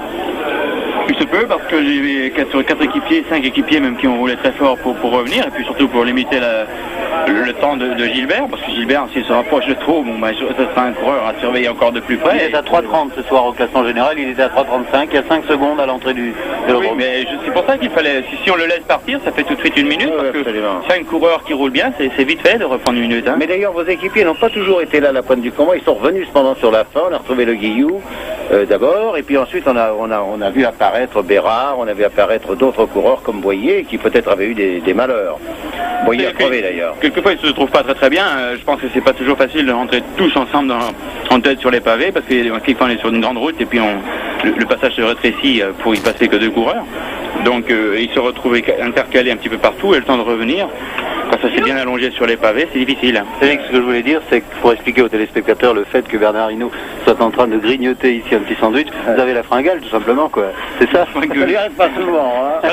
Quand on est sur les pavés, on n'a pas le temps de manger, on part pour faire la course, et surtout à très bien tenir son guidon, parce que au moindre relâchement du guidon, ça part en travers et là c'est la catastrophe. Et là, il y avait très fin, là, c'est indéniable. Et puis il y avait cette poussière, hein, je crois que... Bernard, on a les images. On va donner peut-être le droit de réponse à Duclos Lassalle Oui, puis n'oubliez pour pas lui qu'on a demander les s'il n'a images, pas hein, raté une Bernard. occasion aujourd'hui de distancer Bernard Hinault. Déjà c'est Bernard, non, parce que Bernard marchait très bien aujourd'hui et Bernard je savais qu'il serait là puisqu'il a gagné quand même Paris-Roubaix cette année et il fallait pas quand même le mettre loin et sans pépin je savais que Bernard serait arrivé. Le pépin, il s'est produit pour vous à l'arrivée. Nous allons essayer maintenant de le revoir. Regardez bien le sprint. Vous êtes à droite, Willems à gauche. Pour se gagner, Alors que là, se passe-t-il? Là, vous étiez passé, c'était bon, hein. Là je savais que j'avais encore la course gagnée. puisque Comme Hinault au mois d'avril, pareil, hein. à 10 mètres de la ligne, je suis encore à un demi-vélo d'avance sur Willems. Oui, Et puis au dernier moment j'ai mon pied qui sort du cale-pied. On voit bien la jambe droite, donc celle qui est à gauche sur l'écran, qui est sortie du cale-pied. Là, il faut dire que l'image est au ralenti et nous permet de disséquer ce sprint. C'est une faute quand même, une faute. Vous n'aviez pas serré vos cale-pieds dans les lignes droites qui avaient précédé l'entrée sur Après le les derniers vélodrome. secteurs pavés Et toute la journée j'ai resserré mes courroies, mais dans les derniers kilomètres peut-être que j'ai pas pensé de resserrer. Et peut-être à la poussière, car les roulements sont Oui. un petit peu abîmés. Oui, à force, les secousses qu'on leur donne sur ces pavés, ça détend les courroies et je pense que j'aurais dû la resserrer dans les derniers kilomètres, alors que j'ai pas pensé. J'étais tellement motivé à préparer mon sprint sur ce vélodrome et je savais comment il fallait l'attaquer. Je l'avais très bien attaqué, mais si je n'avais pas eu ce saut de pied sur cette pédale, je pense que j'aurais gagné cette étape aujourd'hui. Et maintenant, chaque jour qui passe joue en faveur de Bernard Hinault. Oui, chaque jour qui passe, je savais que Bernard, j'arriverais certainement pas à lui reprendre les 3 minutes, ou alors il aurait fallu qu'il ait eu un gros pépin, et comme toute l'équipe marche bien autour de lui, pour moi ce qui comptait c'était essayer de gagner sur ce vélodrome, et je passe encore une fois à côté. Ah, c'est une belle bagarre, hein, Félix, parce que on peut dire il y a deux équipes pour l'instant. Depuis 3 jours, là, ça a été une c'est un étape chassé-croisé, Bernard. Heureusement qu'il y a ces deux équipes françaises, disons-le sans chauvinisme. Ça se passe très très bien, parce que... Ce qui est triste, c'est que finalement, ce ne soit pas un Français qui gagne cette étape. Bon, malheureusement, oui. Le plus malchanceux est incontestablement champion de France de Chery, comme l'a dit Bernard Hinault. Ah oui, la Beucherie était partie d'une façon magnifique, et je le répète, sans sa crevaison, et surtout le fait qu'il n'a pas pu être dépanné immédiatement. Je crois que Beucherie était à l'arrivée également. Il était très très bien parti. Et avec Meulens, il roulait très fort, et par moments, le peloton reperdait régulièrement du terrain, parce que ça coupait derrière à mesure. Oui, et puis il y a des moments où ça roule très très vite sur les pavés, et puis quand tout le monde est bien sorti des pavés, on essaye de récupérer un petit peu, et celui qui roule toujours à la même vitesse, c'est là qu'il reprend la vitesse du temps, et surtout il ne faut jamais se paniquer, il faut toujours rouler quand on est échappé, je pense, sans à-coup, et je crois que c'est là qu'on fait le moins d'efforts. Vous avez été le témoin de la chute de Martens, Bernard, non? Non, parce que ça s'est passé derrière moi, j'ai toujours été devant de manière à ne pas être surpris, sauf une fois où j'étais pas vraiment dans les tout premiers, j'ai dû boucher un trou. J'ai vu la chute de Freddy Mertens, ce n'est pas de sa faute. Devant lui, il y avait Prime qui a glissé sur une plaque d'égout. Cela arrive assez fréquemment. Et donc, comme Prime était juste devant lui, eh bien, Freddy Mertens a effectué un vol plané, assez dur d'ailleurs, assez sévère. Tous les jours en ce moment. Je ne sais pas si c'est Lautrec qui est touché, en tout cas ce matin, il avait un beau cocard. Félix Lévitan, à nos côtés, est venu se joindre également Roger Lapévy. Vous vous souvenez, si vous avez suivi les choses du cyclisme, un grand champion, vainqueur du Tour de France en 1937, une année où les Belges avaient abandonné, je crois d'ailleurs, dans le Tour. Hein. Il n'y avait plus que moi, alors je pouvais gagner. Non, mais de toute façon, ça n'empêche pas que grâce à vos qualités, Roger, avec. vous aviez gagné en 37 devant Vicelli, je crois. Et d'autre part, il faut préciser que Paris-Roubaix, vous l'avez gagné également en 1933. Alors je vous ai demandé de venir, Roger, parce que je voudrais avoir l'avis d'un ancien. Je peux vous appeler l'ancien, hein. sur les Paris-Roubaix d'avant-guerre, ça intéressera également Bernard Hinault, et les Paris-Roubaix que vous avez vécu, enfin les Compiègne-Roubaix que vous avez vécu aujourd'hui. C'est pas le vrai Paris-Roubaix aujourd'hui, n'oubliez pas, hein. Il y a presque moitié moins de pavés, mais enfin... Eh bien alors, sur ce que j'ai vu aujourd'hui, je peux dire que nous autres, anciens, on n'a rien fait à côté de ce que j'ai vu aujourd'hui. Je dois rendre un grand coup de chapeau, même 3 chapeaux, je crois qu'on donne à l'équipe, hein, pour ces coureurs qui ont fait cette magnifique étape, que je considère très très dur. Vous avez pu vous glisser avec la voiture derrière les groupes, voir l'effort des hommes aujourd'hui. Ça a été formidable. Je reconnais que de notre temps, c'était pas comme ça. C'était du billard à côté d'aujourd'hui. Alors comment expliquez-vous les propos de Lazaridès, notamment, et de Vietto, qui portent un jugement un petit peu différent, hein, et portent un jugement un petit peu différent sur le cyclisme moderne? Ben vous savez, eux, ils racontent leur histoire, et moi je vois ce que j'ai vu aujourd'hui. Je vous garantis que j'en mets pas trop. Oui.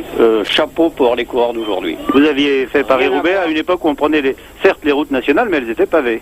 J'étais pavé, il y a un petit peu de pavé, mais il y avait beaucoup de trottoirs cyclables, et puis ça n'a rien à voir avec ce que j'ai vu aujourd'hui. Aujourd'hui, c'était démentiel. Et un grand bravo à tous ces coureurs. Merci. Voilà, ça vient de Roger Lafébie, et je crois qu'il fallait le dire, qui a été en son temps, avant-guerre, l'un des plus grands champions de son époque. Parce qu'il y a souvent des propos comme ça, Félix, disant que les champions de l'ère moderne, moi ça me surprend toujours un petit peu, non pas de ne pas pouvoir faire de comparaison, mais à la grande époque de Roger Lafébie, le record du monde du saut en hauteur était je crois de 1m91, il est maintenant de 2m34, il n'y a pas de raison que les coureurs cyclistes non plus n'aient pas évolué. Et c'est bien vrai, Jean-Michel, que Roger est Je vois pour les moyennes qu'ils font, les braquets qui poussent, les fins d'étape qui sont formidables. Je ne regrette pas d'avoir été accepté parmi vous tous au Tour de France. C'est avec joie qu'on vous a tous pris au milieu de nous. Je crois qu'il nous reste maintenant 2 ou 3 minutes avec Duclos-Lassalle, Bernard Hinault. Comment on voit l'avenir? Avec Poulidor tout à l'heure on se disait, de toute façon ces étapes, n'est-ce pas Félix, menées à près de 45 de moyenne pendant 2 jours, les efforts d'aujourd'hui, ça va se payer. Oui, ça va laisser des traces dans l'organisme, d'autant plus que demain encore, nous rentrons en Belgique. Ils sont arrivés aujourd'hui à 20 minutes, demain ils seront là devant. Exactement, mais nous rentrons en Belgique demain et je vais espérer d'ailleurs que les bruits assez fâcheux qui me parviennent de Belgique ne seront pas confirmés. On me dit en effet que sur Bruxelles, il y a des mouvements. Je vois là justement notre représentant en Belgique qui, je l'espère, va nous rassurer ce soir. Quel genre de mouvement? Eddy Merckx me disait tout à l'heure que les camionneurs bloquaient une partie de la ville et qu'il l'avait fait et qu'il se proposait de le refaire demain. Ce qui va nous poser des problèmes ce soir à la permanence lorsque nous aurons examiné la situation. Ça vous est déjà arrivé du côté de Nantes, je crois, et dans ce cas-là, on a pris une petite dérivation. Oui, mais là, je ne sais pas du tout comment ça va se passer. Je veux croire que tout va bien se passer, que nous aurons 2 très belles étapes en Belgique. Elles sont bien tracées, avec l'arrivée à Bruxelles d'une part, avec d'autre part l'arrivée à Zolder, avant que nous accomplissions cette étape également dans le Limbourg, avant de revenir sur Mulhouse. Je veux croire que, à l'occasion de nos 2 journées en Belgique, tout va bien se passer. D'ailleurs, on pourrait peut-être demander à Théo Van Grietheusen, si on a une minute, qui vienne nous rassurer sur ce point. Et puis également à Bernard Hinault, ce qu'il pense justement, parce que ce sont des choses qui arrivent, et à Gilbert Duclos-Lassalle, ce sont des choses qui arrivent parfois fréquemment, ça dépend des années, ça dépend un peu des convulsions sociales. Le fait d'être arrêté pour vous en plein effort dans une course cycliste, vous êtes un petit peu choqué quand même par ces réactions. Effectivement, je crois que à chaque fois, les motivations. À chaque fois, on prend toujours la course du coureur cycliste parce qu'il y a la télévision, il y a tout, et je crois que c'est dommage qu'on nous prenne nous comme témoins de ce genre d'affaires. Je crois que dans notre société, il y a aussi des chômeurs, et à chaque fois, bon, je crois que c'est pareil. Hein. Donc, il ne faudrait pas toujours penser que ce sont les cyclistes qui doivent être arrêtés pour faire ça. Oui, Théo, en effet, pendant que tu arrivais, je disais à nos amis, et avant que je ne te voie même, que nous avions des inquiétudes, selon Eddy Merckx, pour demain avec les camionneurs qui se proposaient, paraît-il, de bloquer une partie de la ville de Bruxelles. Qu'en est-il? Effectivement, en ce qui me concerne, des contacts que j'ai voulu établir avec ces groupements, ils n'ont pas fait de déclaration officielle. J'avais espéré qu'ils disent « nous allons manifester » et je les accueillais. Je voulais leur faire des propositions pour les rencontrer. C'est ce qui se fait normalement, c'est une sorte de tractation qui se pratique à tous les niveaux de façon à ce que la course puisse se dérouler normalement. Que nous avons fait l'année dernière avec les agriculteurs avec succès, et j'aurais souhaité les rencontrer mais je n'ai pas pu les trouver, j'ai pas pu les rencontrer. Alors, et moi je leur dis, si vous venez, mais amicalement, venez nous retrouver et venez dans la caravane publicitaire, on est là, on vous accueille. J'ai donné des instructions dans ce sens à l'organisation belge et je l'ai signalé à l'état-major de la gendarmerie qui n'arrive pas à savoir si vraiment nous allons avoir une manifestation. C'est-à-dire une course arrêtée à Bruxelles? Non, nous espérons qu'ils vont respecter le tour. Mais nous sommes là pour les recevoir et s'ils veulent, ils peuvent venir dans la caravane et pouvoir se manifester avec nous. Mais Théo, c'est pas pour autant une invitation à tous ceux qui ont des problèmes à venir manifester sur la route du Tour. C'est un cas particulier, nous sommes en plein dans un problème que nous comprenons. Mais c'est certain ça, mais nous ne voulons pas que ça tourne en antipathie. Il faut quand même pas gêner les coureurs, un grand tour et en plus un sport aimé chez nous. Je ne crois pas que c'est leur intérêt. Et Willem qui a gagné aujourd'hui en plus. Oui, je voudrais dire un petit mot. Oui. Parce que l'occasion est trop belle. Willems a gagné la Flèche Wallonne, fort critiqué pour avoir été une course trop facile. Théo en étant l'organisateur. Confirmé, dont je suis l'organisateur. J'ai eu, je crois pouvoir le dire aujourd'hui, un beau vainqueur qui a confirmé. Pour moi, c'est sa plus belle victoire aujourd'hui. Oui, mais c'est sa première grande. Écoutez Théo, il y a quand même un calpier du Duclos-Lassalle qui est lâché au mauvais moment. Ah, je ne l'ai pas vu. Merci, ça va bien à la télévision. Je ne l'ai pas vu. Eh bien, il faut espérer en tout cas que cet appel de notre ami Théo Van Grietheusen sera entendu par le syndicat des camionneurs de la Belgique et qu'à Bruxelles nous réussirons, ainsi qu'à Zolder, à terminer nos étapes sans avoir de problème et sans surtout que vous soyez arrêté, soit dans la ville de Bruxelles, soit en race campagne, car dans les temps en effet où les coureurs arrivent, on les voit actuellement, Ruiz Lancer est obligé de s'arrêter, de repartir. Je crois que c'est un handicap considérable et ça risque d'être préjudiciable pour votre santé aux uns et aux autres. Si on nous arrête en plein soleil, ça peut encore aller, mais si on nous arrête sous des arbres avec un petit courant d'air, là, ça peut être très mauvais. Alors je crois qu'on va être obligé de conclure maintenant en demandant justement à Duclos Lassalle, en guise de conclusion, chaque jour qui passe, c'est un jour pour Bernard Hinault qui le rapproche des Champs-Élysées, non? Oui, chaque jour qui passe, chaque jour Bernard garde ce jour ce maillot jaune et je pense que s'il a encore au pied après